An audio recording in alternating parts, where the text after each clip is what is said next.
अब अगला, परमाणु त्रिज्या, एटॉमिक रेडियस किसे कहते हैं? ठीक है, एटॉमिक रेडियस किसे कहते हैं? तो किसी परमाणु के नाभिक के केंद्र और परमाणु के सबसे बाहरी कक्ष के बीच की दूरी को परमाणु त्रिज्या कहते हैं। किसी परमाणु के नाभिक के केंद्र और परमाणु के सबसे बाहरी कक्ष के बीच की दूरी को परमाणु त्रिज्या कहते हैं। The distance between centre of the nucleus and quarter most orbit of an atom is called atomic radius. ठीक है, मतलब किसी परमाणु के नाभिक के केंद्र, यह है पोटेशियम के परमाणु स्ट्रक्चर। ठीक है, पोटेशियम के परमाणु स्ट्रक्चर, इसके नाभिक के केंद्र, उसके बाहर ऑर्बिट में 2 इलेक्ट्रॉन है, उसके बाद वाले ऑर्बिट में 8 इलेक्ट्रॉन है, उसके बाद वाले ऑर्बिट में 8 इलेक्ट्रॉन है। तो 8 8 16 2 18 हो गए। पोटेशियम का एटॉमिक नंबर है 19। पोटेशियम के नाभिक में कुल इलेक्ट्रॉन की संख्या है 19, तो उसका एटॉमिक स्ट्रक्चर होगा नाभिक के बाहर 2 इलेक्ट्रॉन, उसके बाद 8 इलेक्ट्रॉन, उसके बाद 8 इलेक्ट्रॉन, तो हुए कितने? 8 8 16 और 2 18, बचे 1 इलेक्ट्रॉन।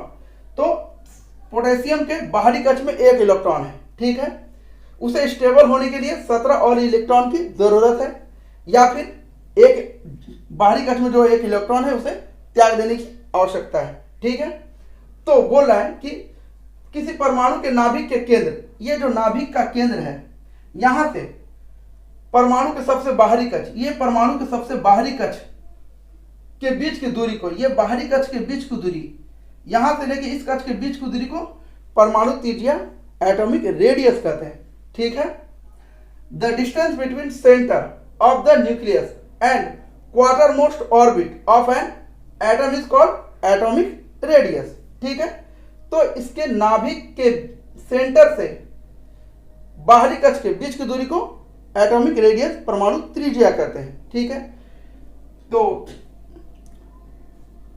परमाणु त्रिज्या की इकाई क्या होती है? तो परमाणु त्रिज्या की इकाई एंगस्ट्रॉम होती है। परमाणु त्रिज्या की इकाई एंगस्ट्रॉम, जिसे फर्मी भी कहते हैं। The unit of atomic radius is angstrom. The unit of atomic radius is angstrom. परमाणु त्रिज्या की इकाई एंगस्ट्रॉम है। अब ठीक है, आदर्श गैसीय तत्व किसे कहते हैं? नोबेल एलिमेंट्स किसे कहते हैं? ठीक है, तो हीलियम, नियॉन, ऑर्गन, क्रिप्टन, जेडॉन, रेडॉन, ये 6 निष्क्रिय गैसीय तत्वों को आदर्श गैस कहते हैं। कौन कौन है भैया? Helium, neon, argon, krypton, xenon और रेडॉन। ठीक है, ये जो 6 गैस है, 6 निष्क्रिय गैसीय तत्वों को आदर्श गैस कहते हैं। ठीक है, इसे नोबेल एलिमेंट्स भी कहते हैं।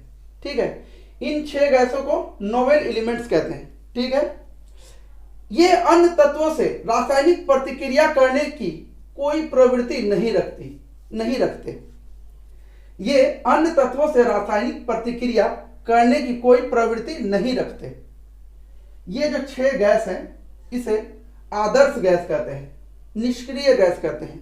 ठीक है, क्योंकि किसी के साथ रासायनिक प्रतिक्रिया करने में कोई प्रवृत्ति नहीं रखते। ठीक है, इसीलिए जहाज के टायर में, हवाई जहाज के टायर में हीलियम गैस को भरा जाता है। ठीक है, क्योंकि किसी के साथ क्रिया करके कुछ और ना कर ले। ठीक है, तो इसलिए इसकी संयोजकता शून्य होती है। इसकी संयोजकता क्या होती है? शून्य होती है। ठीक है, ऑर्गेनाइजेशन को छोड़कर ये जो 6 गैस हैं, ये निष्क्रिय गैस हैं, अक्रिय गैस हैं, आदर्श गैस है। ठीक है, इसे आदर्श निष्क्रिय गैस भी कहते हैं। ठीक है, तो कौन कौन? हीलियम, नियॉन, ऑर्गन, क्रिप्टन, जेडॉन, रेडॉन, ये 6 के 6 निष्क्रिय गैसीय तत्व को आदर्श गैस कहते हैं। ठीक है, अब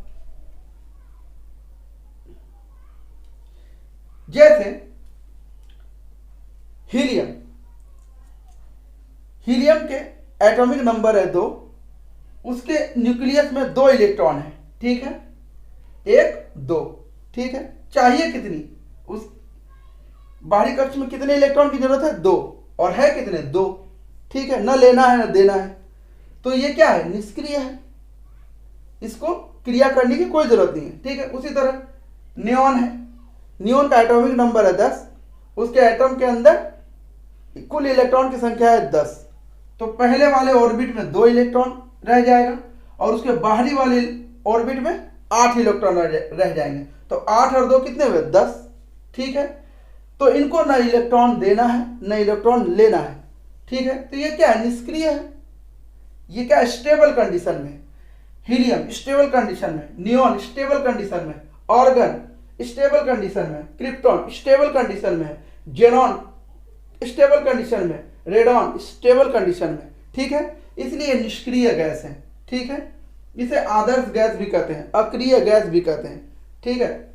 उसके बाद इन सभी 6 के 6 निष्क्रिय गैस को पीरियोडिक टेबल के 18वें वर्ग में रखा गया है। हीलियम, नियॉन, ऑर्गन, क्रिप्टन, जेडॉन, रेडॉन, ऑर्गेनेशन को छोड़कर, ठीक है। ये गैस नहीं है, ये ठोस, सबसे भारी जो तत्व है वो ऑर्गेनेशन है, ठीक है। ये कृत्रिम धातु है, ठीक है। इसको छोड़कर बाद बाकी 6 जो हैं वो निष्क्रिय गैस है, नोबेल एलिमेंट्स है, अक्रिय गैस है, ठीक है। पीरियोडिक टेबल के 18वें वर्ग को शून्य वर्ग भी कहा जाता है, ठीक है, क्योंकि इसकी संयोजकता, इसके जो एलिमेंट्स है उसकी संयोजकता क्या है, शून्य है।